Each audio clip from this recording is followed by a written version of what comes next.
Hi అందరికీ. అందరు ఎలా ఉన్నారు? నేనైతే బాగున్నాను. మీరు బాగుండాలని మనస్ఫూర్తిగా కోరుకుంటున్నాను. మళ్ళీ ఈ వీడియో స్టార్టింగే చూసి నన్నైతే తిట్టుకోకుర్రి. నిన్ననే కేక్ వీడియో చూపించినావు, మళ్ళీ ఒక కేక్ వీడియో చూపిస్తావా, ఎన్నిసార్లు చూడాలి అని చెప్పేసి మీరు అట్లా నా మీద కోపం అయితే తెచ్చుకోకుర్రి. నాకు ఏదైనా సరే ఒక చిన్న హ్యాపీనెస్ వచ్చినా కూడా నేను మీతోనే షేర్ చేసుకుంటాను కదా. మరి నాకు ఇష్టమైన కేక్ ఆర్డర్స్ 2 ఉన్నప్పుడు ఆ 2 కేక్స్‌ని మీతోని షేర్ చేసుకోకపోతే నాకు అసలు నిద్ర పట్టదు. అందుకే ఇంకా ఈ వీడియోకి వ్యూస్ రాకపోయినా సరే, లాస్ట్‌కి 10/10 పడిపోయినా నిన్నటి వీడియోలాగా అట్లా పడినా కూడా నేను మీతో షేర్ చేసుకున్నాను అనే హ్యాపీనెస్ నాకు ఉంటది కదా అని చెప్పేసి ఈ ఫుల్ వీడియో అయితే అప్లోడ్ చేస్తున్నాను. అయితే నిన్న బటర్ స్కాచ్ కేక్ చేశాను కదా, అది ఎగ్‌లెస్ కేక్ అయితే చేశాను. అది కూడా నేను హాఫ్ కేజీ కేక్ అయితే చేశాను కదా. నిన్న కూడా నేను ఎగ్‌లెస్ మెజర్‌మెంట్స్ అయితే చూపించాను. అయితే మనం ఎగ్‌లెస్ కేక్‌కి మనము మిల్క్ పౌడరు యూస్ చేస్తాము. మరి అదే కేక్‌ని ఎగ్ లాగా చేయాలంటే సేమ్ ఇంగ్రీడియంట్స్ అవే తీసుకొని ఒక 2 ఎగ్స్ తీసుకుంటే సరిపోతది. ఈరోజైతే ఎగ్స్‌తో చేస్తున్నాను. నేను 1 కేజీ కేక్ చేయాలి కాబట్టి హాఫ్ కేజీ స్పాంజ్ అయితే ప్రిపేర్ చేసుకోవాలి. దానికి 4 ఎగ్స్ తీసుకొని బీట్ చేసుకొని బ్యాటర్ అయితే కలిపేసుకుంటున్నాను.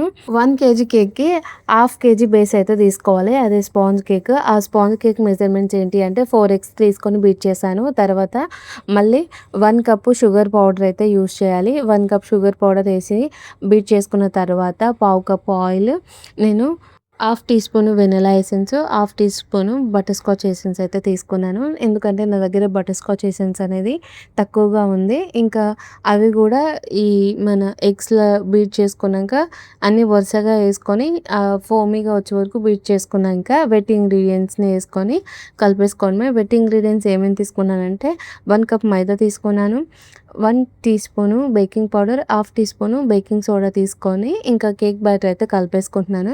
ఒకవేళ మనకు బ్యాటర్ అనేది కొంచెం థిక్‌గా వస్తే 1 ఆర్ 2 టేబుల్ స్పూన్ అని మిల్క్ అయితే వేసుకోవచ్చు. కానీ మిల్క్ అయితే అవసరం పడదు.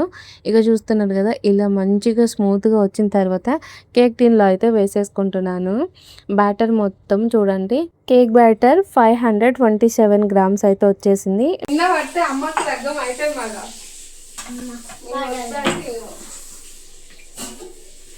కరెక్ట్గా టైం చూసి రేపు ఎంత అవుతుందో కరెక్ట్ టైం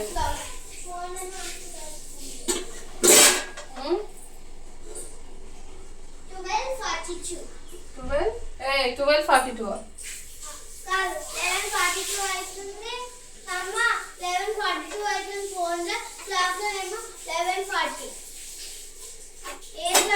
ఏం తెలుస్తలేదు. 1 మినిట్ ఎక్కువ ఉంది ఫోన్లో, మనమేమో కాగానే 1 మినిట్ తక్కువ ఉంది. దీన్ని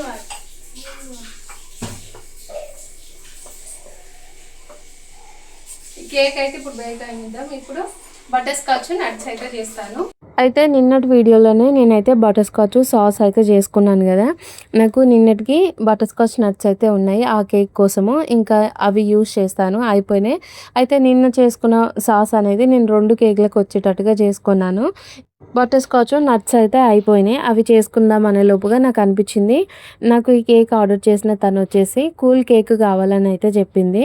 మళ్ళీ నేను ఇప్పుడే కొంచెం ప్రాసెస్ లేట్గా స్టార్ట్ చేశాను కదా, మళ్ళీ క్రీమ్ అనేది సెట్ అవుతుందో కాదో, కేక్ అనేది కూల్గా అవుతుందో కాదో అని చెప్పేసి ఫస్టే నేను క్రీమ్ని కూడా బీట్ చేసుకొని ఫ్రిడ్జ్లో అయితే పెట్టేశాను. ఆ లోపుగానే కేక్ అయితే బేక్ అయిపోయింది. ఈరోజు కేక్ బేక్ అవ్వడానికి నాకు 43 మినిట్స్ అట్లా పట్టింది. 40 మినిట్స్ తర్వాత ఒకసారి చెక్ చేసుకుంటే లైట్గా తడిగా ఉంది. ఒక 3 మినిట్స్ బేక్ చేసుకున్న తర్వాత కేక్ అయితే రెడీ అయిపోతే తీసి పక్కన పెట్టిన. ఇప్పుడు బటర్ స్కాచ్ నట్స్ అయితే చేసుకుంటున్నాను. హాఫ్ కప్పు షుగర్ తీసుకొని ఆ షుగర్ని క్యారమిల్ వచ్చే వరకు కలుపుతూ అయితే లో ఫ్లేమ్లో షుగర్ని అంతా కరిగించుకున్న తర్వాత ఒక 1 టేబుల్ స్పూను బటర్ వేసుకొని ఆ తర్వాత హాఫ్ కప్పు నట్స్ వేసుకొని ఒక 2 మినిట్స్ కలిపేసి ఇంకొక గిన్నెలోకి కొంచెం ఆయిల్ అప్లై చేసుకొని లేదా బటర్ అప్లై చేసుకొని పక్కకు తీసుకొని కొద్దిసేపు అయితే వాటిని చల్లనియాలి. బటర్ స్కాచ్ నట్స్ అయితే అయిపోతుంది. నేను మీకు ఈ వీడియో బోర్ వస్తుందని చెప్పేసి ఫాస్ట్గా పెట్టేసిన. వాయిస్ చెప్పే లోపుగానే క్లిప్స్ అన్నీ ముందుకు పోతున్నాయి. బటర్ స్కాచ్ నట్స్ చల్లారిన తర్వాత నేనైతే ఈరోజు టైం లేదు అని చెప్పేసి మిక్సీలో వేసుకున్నాను. చూస్తున్నారు కదా కేక్ ఎంత స్పాంజీగా వచ్చిందో, మస్తు అంటే మస్తు స్పాంజీగా వస్తుంది. మొత్తం 400 గ్రామ్స్ వచ్చింది వెయిట్ అయితే. ఫుల్ స్పాంజీ అనమాట. ఇట్లా మస్తు స్పాంజీగా ఉంటే కేక్ మనకు షుగర్ సిరప్ అనేది ఎక్కువగా పీల్చుకుంటుంది. మళ్ళీ తర్వాత కేక్ టేస్ట్ కూడా చాలా బాగుంటుంది. నాకైతే బాగా నచ్చింది. ఇలా పిల్లలకి ఒక్కసారి నేను ఎగ్తోని టీ టైం కేక్ అయితే చేసి పెడతాను. బటర్ స్కాచ్ నట్స్ కూడా చల్లారిన తర్వాత మిక్సీలో వేసుకొని ప్రాసెస్ అయితే స్టార్ట్ చేస్తున్నాను. ఈరోజు నేను చేసిన మిస్టేక్ ఏమీ లేదు, కానీ నాకు మస్తు టెన్షన్ అయింది. ఎందుకంటే ఈ క్రీమ్లన్నీ బీట్ చేసి ఫ్రిడ్జ్లో పెట్టిన 10 మినిట్స్ లోపే కరెంట్ అయితే పోయింది. అందుకే నేను బటర్ స్కాచ్ నట్స్ చేసే వరకు దూరం నుంచి అయితే చూపించిన కదా, ఆ తర్వాత నుంచి మళ్ళీ దూరం నుంచి చూపించలే. ఎందుకంటే ఆఫ్టర్నూన్ పోయిన కరెంటు ఈవినింగ్ 6:30కి వచ్చింది.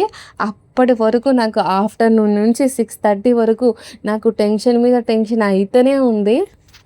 మీకు తెలుసు కదా ప్రాసెస్ ఎట్లుంటుందో. ఫస్ట్ అయితే నేను ఒక లేయర్ పెట్టుకొని షుగర్ సిరప్ అప్లై చేసిన తర్వాత క్రీమ్ అప్లై చేసేసి సైడ్కి కూడా ఇట్లా స్క్రాప్ అయితే చేసుకుంటున్నాను. ఎందుకంటే ఈ కేక్ అనేది టూ స్పాంజీగా ఉంది కదా, క్రమ్స్ అన్నీ కవర్ అవ్వాలి అని చెప్పేసి తర్వాత బటర్ స్కాచ్ సాస్ వేసుకొని నట్స్ వేసుకొని ఫిల్లింగ్ అయితే చేసుకొని మళ్ళీ లేయర్స్ పెట్టుకుంటే అయిపోతుంది. అయితే నాకు ఎందుకంత టెన్షన్ అయిందని చెప్పిన కదా, నేను బటర్ స్కాచ్ నట్స్ చేశాను కదా, అంతకన్నా ముందే క్రీమ్ని బీట్ చేసుకున్నాను. ఈరోజు నేను 400 ml విప్పింగ్ క్రీమ్ అయితే తీసుకొని బీట్ చేసుకొని ఫ్రిడ్జ్లో పెట్టిన. అయితే నాకు ఈ కేక్ ఆర్డర్ ఇచ్చిన తను తెలుగు అమ్మాయే. వాళ్ళు కూడా ఇక్కడనే ఉంటారంట, ఎన్టీపీసీ లోపలనే. అయితే తను నా యూట్యూబ్ వీడియోస్ చూస్తుందంట. యూట్యూబ్ వీడియోస్ చూసి నాకైతే కేక్ ఆర్డర్ చేసింది. ఇక తను ఏమన్నదంటే, కేక్ డిజైన్ ఎలా ఉన్నా పర్లేదక్క, కానీ టేస్ట్ బాగుండాలి, నాకు కూల్ కేక్ కావాలని అయితే చెప్పింది. ఒక 1 వీక్ ముందే చెప్పింది. మళ్ళీ తనకు ఏ కేక్ కావాలో ఆ కేక్ ఫొటోస్ నేను పంపితే తనే సెలెక్ట్ చేసుకుంది. అయితే తను ఇచ్చిన ధైర్యం వల్ల నేను కొంచెం స్ట్రాంగ్గా ఉన్నానని చెప్పొచ్చు ఒకవైపు. ఇక కేక్ ఐసింగ్ స్టార్ట్ చేశాను కదా, అప్పటికే కరెంటు పోయింది. నాకు ఇంకా టెన్షన్. నేను అప్పటికి ఏం చేశానంటే షుగర్ సిరప్ని కలిపేసి ముందు రోజు నైటే ఫ్రిడ్జ్లో పెట్టిన, అది కూల్ అవ్వాలి, తనకి కూల్ కేక్ కావాలి అన్నదని చెప్పేసి. మళ్ళీ క్రీమ్ బీట్ చేసుకొని ఫ్రిడ్జ్లో పెట్టిన. కొంచెం అయితే కూల్ అయింది. కరెంటు పోయినా కూడా ఫ్రిడ్జ్లో కొంచెం కూల్నెస్ అనేది ఉంటుంది కదా, అందుకే క్రీమ్ అనేది మెల్ట్ అవ్వలేదు. ఇక నాకు మస్తు టెన్షన్ అవుతుంది. క్రీమ్ మెల్ట్ అయిపోతుందేమో, తనకు నేను కేక్ ఇవ్వలేనేమో, మొత్తం ఇట్లా లిక్విడ్గా అయిపోతుందేమో క్రీమ్ అని చెప్పేసి బాగా టెన్షన్ పడ్డాను. ఇంకోవైపు నాకు నేనే ఇలా సర్ది చెప్పుకుంటున్నాను. అయితే వాళ్ళ హస్బెండ్ కోసం ఇదైతే ఆర్డర్ చేస్తున్నా అని చెప్పింది. 5th రోజు వాళ్ళ హస్బెండ్ది బర్త్డే, కానీ 4th రోజు నైట్ కట్ చేయిస్తానైతే చెప్పింది. ఒకవైపు ఇలా అనుకుంటున్నాను, మన తెలుగు వాళ్ళే కదా, కరెంట్ లేదంటే అర్థం చేసుకుంటారు. ఒకవేళ ఈ క్రీమ్ కూడా మెల్ట్ అయిపోయి ఈ కేక్ సెట్ అవ్వలేదనుకో, నేను 5th రోజు వాళ్ళ బర్త్డే ఉంది కదా, ఆ రోజు ఫ్రీగానైనా సరే తను నాకు ఆర్డర్ చేసినందుకు కేక్ అయితే చేస్తాను. ఎందుకంటే టైంకి ఇవ్వలేకపోతే మనదే మిస్టేక్ కదా అని చెప్పేసి నాకు ఇట్లా అనిపించింది. వాళ్ళకి ఏదో ఒకటి చెప్పొచ్చు అని ఒక చిన్న ధైర్యము. మళ్ళీ తర్వాత ఇప్పుడే ఫస్టే ఇలా చేస్తే మళ్ళీ నాకు నెక్స్ట్ మళ్ళీ ఇంకా వేరే వాళ్ళకి సజెషన్స్ చేయరేమో, ఇంకా రావేమో, ఇట్లా మళ్ళీ ఇలాంటి ఆలోచనలు నా చుట్టూ తిరుగుతూనే ఉన్నాయి. అయినా కూడా నేను ఈరోజు నా మనసులో నేను టెన్షన్ పడ్డాను, కానీ నా పని చేసేటప్పుడు నేను ఆ టెన్షన్ అయితే చూపించలేదు. ఈరోజు ఈ కేక్కి క్రమ్ కోడ్ వెంటనే చేశాను, ఫినిషింగ్ వెంటనే చేశాను, డిజైన్స్ వెంటనే పెట్టిన. మళ్ళీ ఆ సిల్వర్ బాల్స్ ఉన్నాయి కదా, మెల్ట్ అయితే మళ్ళీ అతుక్కోవేమో అని చెప్పేసి ముందే ఇంకా ఆ సిల్వర్ బాల్స్ వేసేసి ఇంకా ఫ్రిడ్జ్లో అయితే పెట్టేశాను. అయితే నేనేం చేశానంటే 8 ఇంచ్ కేక్ టిన్లో కేక్ అయితే బేక్ చేశాను.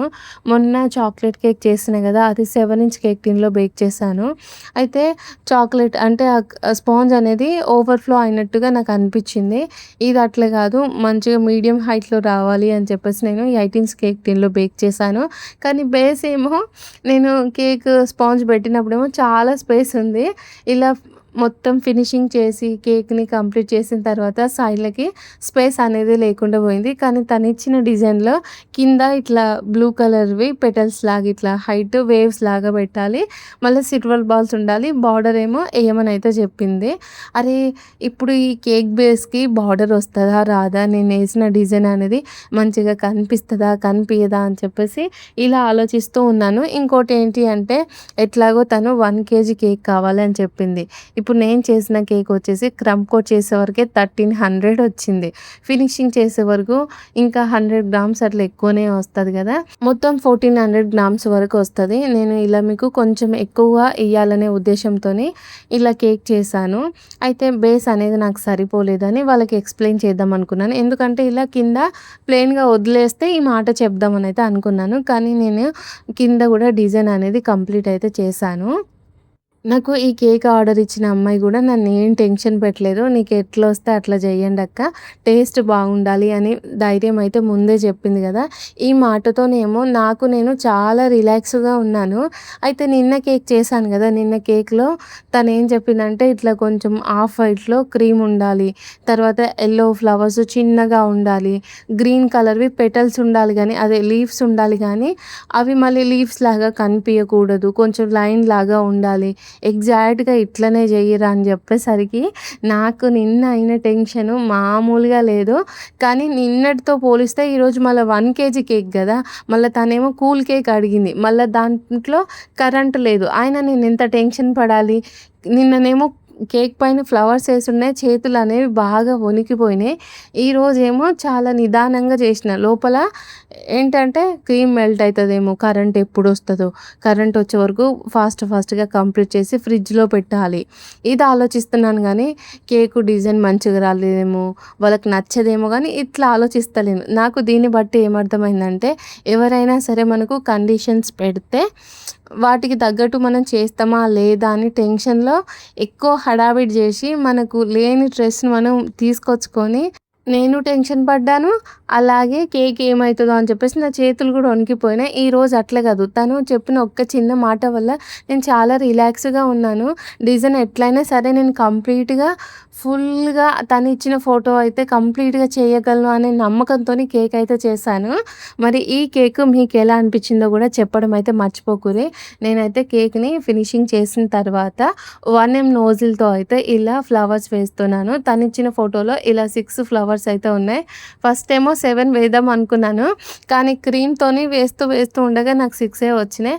దగ్గర మీషో నుంచి తీసుకున్న నోజిల్స్ అన్ని చిన్న సైజులో ఉన్నాయి, వాటితో కంప్లీట్గా డిజైన్ అయితే రావట్లేదు అని చెప్పేసి నేను ఫ్లిప్కార్ట్లో 1M నోజిలు, 2D నోజిలు, 6B నోజిలు, 2F నోజిలు, రోజ్ పెటల్ నోజిలు, సన్ఫ్లవర్ నోజిలు, ఈ 6 నోజిల్స్ అయితే నేను ఫ్లిప్కార్ట్ నుంచే ఆర్డర్ చేసుకున్నాను. వాటి వల్ల నాకు కేక్ డిజైన్స్ అనేవి మంచిగా వస్తున్నాయని అయితే నేను అనుకుంటున్నాను. మీషోలో అయితే చిన్న సైజు వచ్చినాయి, అవి నాకైతే యూజ్ అవ్వట్లేదు. అవి ఎప్పుడన్నా ఒకసారి కింద బార్డర్ వేయడానికే యూజ్ అవుతున్నాయి, కానీ ఇలా కేక్స్ పైన మంచి లుక్గా వచ్చే ఫ్లవర్స్ వేయడానికి యూజ్ అవుతలేవు. ఎందుకంటే నేను ఒక సిస్టర్ అడిగింది, అందుకే చెప్తున్నాను. నోజిల్స్ చూపించమని అయితే చెప్పింది. మెయిన్గా 1M nozzle, 2D nozzle, 6B nozzle, rose petal, sunflower nozzle ఉంటే మనం ఎలాంటి కేక్స్ అయినా చేయొచ్చు. ఏదైనా సరే మనకు ఒక చిన్న పని వచ్చిందనుకో, ఆ పని తర్వాత మనకు ఆ పనిలో ఎన్ని వేరియేషన్స్ ఉన్నా కూడా మనకు క్రియేటివిటీ అనేది, మన ఆలోచన మనకే వచ్చేసి ఏ డిజైన్కి ఏ నోజిల్ యూస్ చేయాలి అని చెప్పేసి మనకు తెలుస్తుంది. నిన్న చేసిన ఎల్లో ఫ్లవర్స్ ఉన్నాయి కదా, నాకు దానికి రోజ్ పెటల్ నోజిల్ యూస్ చేయాలనే తెలీదు. కొంచెం నేను ఆలోచిస్తే నాకు అయితే ఆ ఐడియా తట్టింది. ఇక చూస్తున్నారుగా కింద ఇప్పుడు బ్లూ కలర్ క్రీమ్తోని చిన్నగా ఇట్లా రౌండ్ బాల్స్ లాగా క్రీమ్ పెట్టుకొని స్పూన్ తీసుకొని ఇలా స్ప్రెడ్ చేస్తున్నాను. అంటే పైకి లాగినట్టుగా అంటున్నాను, ఇలా వేవ్స్ లాగా ఉండాలని చెప్పి. అయితే నేను కింద బాల్స్ అన్నీ సేమ్ సైజులో పెట్టుకున్నాను కదా, కొంచెం ఎక్కువ తక్కువ పెట్టుకుంటే కొంచెం ఒకటి చూడడానికి హైట్ ఎక్కువగా వెడల్పుగా, ఒకటి థిన్గా చేయాలనుకున్నాను. కానీ కేక్ బేస్ అనేది సరిపోకపోవడం వల్ల ఇలా అయితే మొత్తం అన్నీ ఈక్వల్గానే చేసేసాను. ఇంకా కింద చిన్నవి వైట్ బాల్స్ అయితే పెడదామని ఇట్లా క్రీమ్తోనే చిన్న చుక్కలాగా పెడుతున్నాను. ఈ డిజైన్కి నోజిల్తోని బార్డర్ చేయడం కన్నా ఇలా చిన్నగా మనకు క్రీమ్తోనే డాట్స్ లాగా పెట్టేస్తే కేక్ లుక్ అనేది చాలా మంచిగా వస్తుంది. అయితే నేను ఈ కేక్ చేసేటప్పుడు ఒక ఈగ వస్తుంది, అది నన్ను చాలా డిస్టర్బ్ చేస్తుంది. దాన్ని అటు ఇటు అనుకుంటూ దాని కేక్ పైన రాకుండా అయితే నేను ఇట్లా పక్కకైతే తోసేస్తున్నాను. అది ఎందుకో ఒక్క ఈగ స్టార్టింగ్ నుంచి నన్ను చాలా డిస్టర్బ్ చేస్తుంది. ఇక చూస్తున్నారు కదా, ఫ్రిడ్జ్‌లో నేను కేక్ అయితే కొద్దిసేపు కూడా సెట్ అవ్వడానికి పెట్టలేదు కదా! పెట్టినా కూడా కరెంట్ అయితే లేదు. వెంటనే నేను క్రమ్ కోడ్ ఫినిషింగ్ ఇదంతా కంప్లీట్ చేశాను. క్రీమ్ మెల్ట్ అవుతుందని చెప్పేసి ఒక వైపు నుంచి చిన్నగా లిక్విడ్‌గా వస్తుంది. కానీ అది కేక్ నుంచి బయటికేం రాలేదు. ఇది ఎగ్ కేక్ గదా! షుగర్ సిరప్ ఎక్కువగా పీల్చుకుంటది. మళ్ళీ ఇంకోటి నేను ఫ్రిడ్జ్‌లో పెట్టలేదు కాబట్టి అట్లయితే కనిపిస్తుంది. ఈ ఫినిషింగు, డిజైన్ ఇదంతా కంప్లీట్ అయిన తర్వాత మళ్ళా నేను ఇంకెక్కువ బయటకొస్తదేమో అని చెప్పేసి అనుకున్నాను. మరి కరెంట్ లేదు గదా! ఆఫ్టర్‌నూన్ 1:00 పోయింది. అప్పటినుంచి నేను కేక్ ప్రాసెసే చేస్తున్నా. ఫ్రిడ్జ్‌లో పెట్టలేదు. 6:30కి వచ్చింది. ఆ తర్వాత క్రీము ఇదంతా సెట్ అవ్వాలి గదా! దేవుడి దయ వల్ల కేక్ అయితే క్రీమ్ గూడా మెల్ట్ అవ్వలేదు. నేనైతే ఫ్రిడ్జ్‌లో పెట్టిన తర్వాత పిల్లల్ని చూడ్డానికి కూడా ఫ్రిడ్జ్ అయితే ఓపెన్ చేయలేదు. ఎందుకంటే మొత్తము ఎట్లా అంటే కరెంట్ పోయినంక కొంచెమన్నా కూల్ ఉంటది. మళ్ళీ మనం ఊకే ఫ్రిడ్జ్‌ని ఓపెన్ చేస్తూ పెడుతున్నామనుకో ఆ కూల్‌నెస్ అనేది తగ్గిపోతది అని చెప్పేసి పిల్లలనైతే ముట్టుకోనివ్వలేదు. ఇక ఇప్పుడైతే కింద కూడా బార్డర్ కంప్లీట్ అయిన తర్వాత ఇలా సిల్వర్ బాల్స్ అయితే వేస్తున్నాను. తనిచ్చిన ఫోటోలో సిల్వర్ బాల్స్ అయితే ఉన్నాయి. సేమ్ ఎగ్జాక్ట్‌గా చేశాను. అయితే నాకనిపించింది గదా! గోల్డెన్ బాల్స్ ఏస్తే బావుండు అని అయితే అనిపించింది. కానీ తనిచ్చిన ఫోటోలో ఇలా సిల్వర్ బాల్సే ఉన్నాయి గదా! అందుకే ఇంకా సిల్వరే వేశాను. గోల్డెన్ వేస్తే కొంచెం వైట్ క్రీమ్ మీద లుక్ అనేది ఇంకొంచెం బాగా కనిపిస్తదేమో అని నాకైతే అట్లా అనిపించింది. మరి మీరేమంటారో గూడా కామెంట్ అయితే చేసి చెప్పుర్రి. ఇలా సైడ్‌కి గూడా బాల్స్ అన్నీ వేసేస్తున్నాను. అన్నీ ఒకే దగ్గర పడకుండా అన్నీ అలా అయితే విసిరేస్తున్నాను. మరి ఈ కేక్ మీ అందరికీ ఎలా అనిపించిందో కామెంట్ అయితే చేసి చెప్పుర్రి. నిన్న చేసిన హాఫ్ కేజీ కేకు, ఈరోజు చేసిన 1 కేజీ కేకు టేస్ట్ అయితే చాలా బాగుందని వాళ్ళైతే చెప్పారు. ఇక ఈ కేక్ తీసుకున్న సిస్టర్ అయితే మరీ చెప్పింది, "అక్క కేక్ అయితే చాలా బాగుందక్క, మంచిగుంది" అని చెప్తుంది. తనైతే చాలా మంచిగా మాట్లాడుతుంది. నాకైతే చాలా హ్యాపీగా అనిపించింది. ఎందుకంటే మనతోని ఏందంటే అందరూ మన వాళ్ళలాగా కలిసిపోరు. అలా కలిసిపోయే వాళ్ళు కొందరే ఉంటారు. దాంట్లో తను వాళ్ళ హస్బెండ్ అంటే ఇప్పుడు మన చెల్లెళ్ళతోని, చుట్టాలతోని, ఇంట్లో వాళ్ళతోని మాట్లాడినట్టుగా మాట్లాడుతున్నారు. నాకైతే భలే హ్యాపీగా అనిపించింది. ఇక చూస్తున్నారు కదా, బర్త్‌డే ట్యాగ్ కూడా పెట్టేసిన. ఈ కేక్ అయితే కంప్లీట్ అయింది. ఫైనల్‌గా వెయిట్ అయితే చూపిస్తాను. ఇట్లా 1 కేజీ కేక్‌కి 1½ కేజీ వరకు అయితే చేశాను చూడండి. ఇట్లా చేస్తే నాకేమైనా లాభం ఉంటదా? కానీ అనిపిస్తది లాభం లేకున్నా సరే కొంచెం కేక్ మెటీరియల్స్ అన్నా వస్తే బావుండు అని అయితే అనిపిస్తది. కానీ ఈ కేక్‌లో అయితే 1 కేజీకి మనం 200 గ్రామ్స్ ఎక్కువైనా కూడా సరే అనుకోవచ్చు. మొత్తం ½ కేజీ ఎక్కువైపోయింది.